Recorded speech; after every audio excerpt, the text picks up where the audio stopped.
Jarrett fam, what is up? I know it's been a couple of months, but things have been hectic, but we are getting back on track. So I'd like to call this little segment Just Jasmine. This is just gonna be me and a video that has been weighing on my heart for a really long time, but I just blew it off because I didn't know if I should do it on the Just Jarrett platform or make my own YouTube video or whatever. And this morning I just woke up and was like, you know what? I'm just gonna make the video and I'm gonna put it on Just Jarrett platform on our YouTube channel, and whoever is meant to find this video will. This is our new addition, Gianna. She's our little Maltese Shih Tzu Highland Terrier mix. We just got her a few days ago. Anyway, today is January 2nd. So happy New Year, Just Jarrett fam. I'm making this video from my home office and I currently have COVID. So I have been in the house for the last several days. I am fine, just a little congestion as you can probably hear. So just as like an introduction to my healthcare career, in 2011, I was just shy, like 1 month shy of my 17th birthday, and I was actually pregnant with my first daughter. Through my school, the high school that I went to, I was able to sit to be certified as a nurse's aide. So as a CNA, I had experience in pediatric med-surg, home health. I did long-term care in a nursing home, and I also did postpartum. In 2016, in December of that year, I graduated from the University of Louisville with my Bachelor's of Science in Nursing and took a month to study for NCLEX. And then January 17th, 2017, I officially became a registered nurse. As a nurse, I've mainly worked L&D. I worked L&D, or labor and delivery, straight out of nursing school. And I've pretty much been there for the last 4 years. But back in 2018, after I had my son, I went part-time. And going part-time, only working 2 days a week, allowed me to pick up PRN jobs elsewhere just to see what else I liked. So I've tried pediatric psych, I've tried home health, and then also I'm a obstetric clinical instructor for 2 major universities in the Kentucky, Indiana area. I am also in family nurse practitioner school here in Louisville in an in-class program, which I really enjoy. So anyone who has questions about that, just let me know. But this video here is going to be geared toward tips that I have for nursing students who are in their undergrad or bachelor's or associate's degree program. So let's get right into it. I wrote a couple notes down. This is a spare moment video, so nothing fancy, no fancy edits, all that kind of stuff. This is truly just to reach out to people who may need to hear it. I get DMs all the time about like people asking me what my tips are for nursing students and blah, blah, blah. So here are 5 gems that I have to give to you that help me survive. So number 1 is staying organized. I don't care if you have to use your planner, your cell phone, calendar, whatever you have to do to stay organized, use what you need to. For me, I have to write things down for me to remember them. It's just a mental thing for me. So I have a planner and I color code my planner. Gosh, I should have brought my planner down here so I could show you. Give me 1 second. So this is my 2020 weekly calendar. So as you can see, I have everything that I have to do color coded. Call it OCD, call it what you want, but it has helped me hold the many pieces of my life together. And I've been doing this ever since I was in undergrad, and it really just helps me stay organized. Like when I have to work, what assignments are due, you know, when grades are gonna be posted, blah, blah, blah. So that really helped me. And then I've started one for the 2020 See, I've got my notes falling out. So I started one for 2021. A little bit stuff on there, kind of. I even organize my bills and my goals in my planner. So that is what helps me a lot.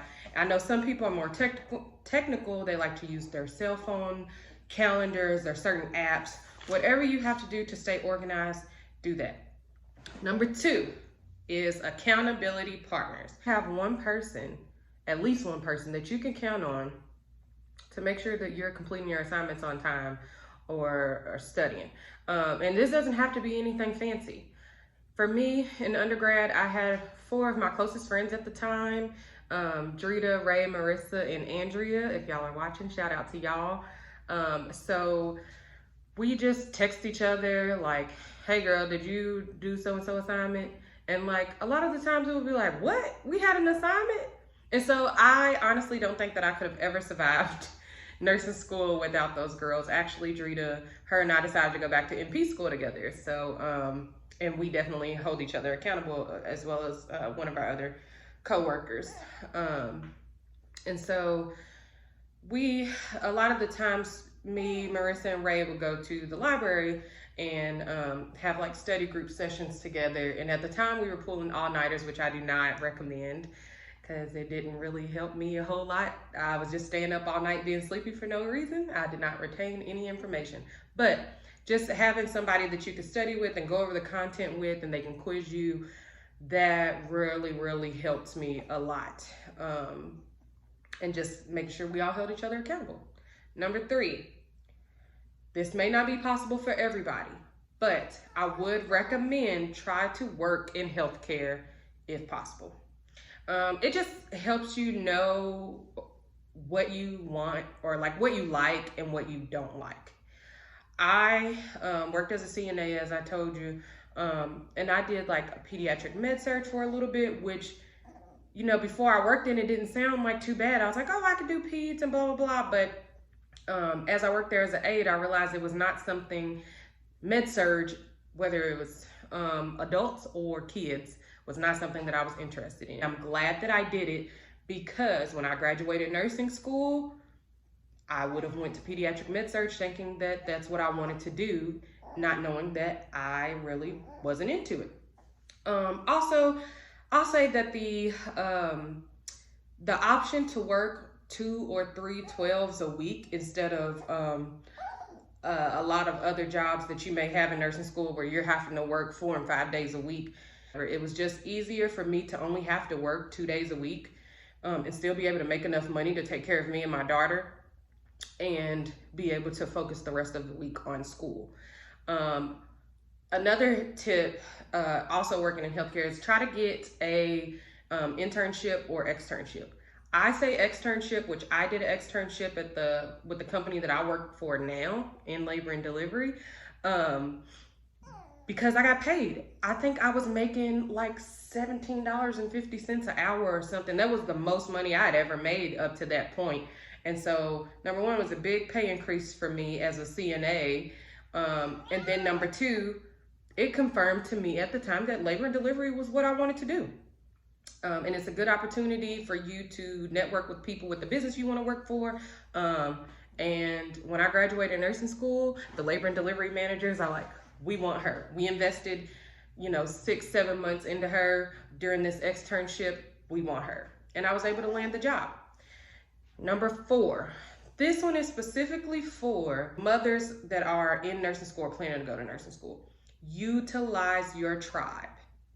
I cannot tell you how much time my daughter had to spend with my family, who were my tribe, or who are my tribe.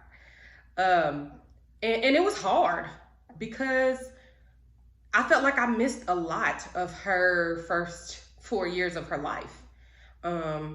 She either spent a lot of time at daycare at the time she was in daycare, and I would have to have my grandparents come pick her up from daycare, or my parents come pick her up from daycare, just so I could study or so I could go to work.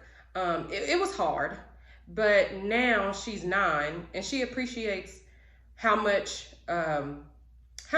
work and dedication I put into my college career at the time so that we could live the life that we live now. We're not rich by any means. I'm not saying that. But had I not went to college, or had I not had to make those sacrifices back then, we wouldn't be where we are today. And so I always just encourage you to utilize your tribe. Even when it gets hard, your kids will grow up and appreciate the life that you are able to provide for them when it's all said and done. 5, last but not least, and I still use this tip for myself to this day: follow people who inspire you on social media.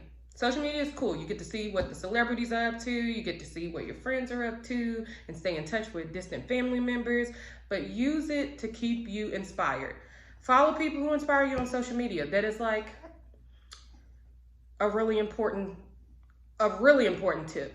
It's probably top 2 for me, because you will have times in nursing school where you question if you should still do this, or should you go get a major, something easier that you can graduate quicker. But for me, what helps, especially in my nurse practitioner program, is seeing people who are at where I want to be. And I know that social media can look perfect. Some people think my life is perfect on social media, even though I try to say that's not. I like to tell you all the time. But watching someone else's journey, especially when you follow them from when they were in school or when they were in training, and then you see them now, it is so inspiring. It keeps you really, really, really grounded in realizing if this is truly your purpose or not.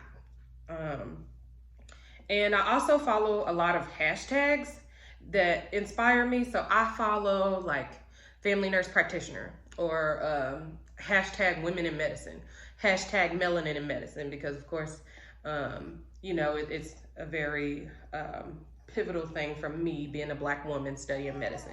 Good ones to follow are hashtag nurse life and hashtag nursing student. Those were some that I followed when I was in nursing school that, you know, just let me see all different kind of people around the United States or around the world who were going through the same struggles that I was as a nursing student. And also, following your idols or following people that inspire you, please don't be afraid to reach out to them for questions. And if they're YouTubers or they are people who post on Instagram a lot, reach out to them and tell them what's more the content you want to see. A lot of these people, they operate off of what their followers tell them that they want to see. So just don't be afraid to reach out to them, or even just tell them that you're inspired by what they post. Even though their life may look golden, you never know if your encouraging words are the words that keep them going. And just reaching out to them, you never know what relationships are going to build from that. My mentor, I have been watching her on social media for forever. I've been seen in her practice a couple times. And finally just reaching out to her like, hey, I think you're dope. Please, I want to come to your office and shadow you. Like, not as a patient this time. I want to be like understudy. And, you know, like, we had a great conversation. I got to spend a couple hours with her and getting to talk about the real and seeing her as a real person. And that just...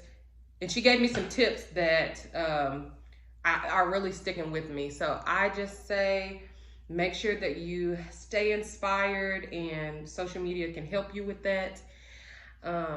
So anyways, if you have any questions about anything, feel free to reach out to me. I'm so excited that I finally got this video out.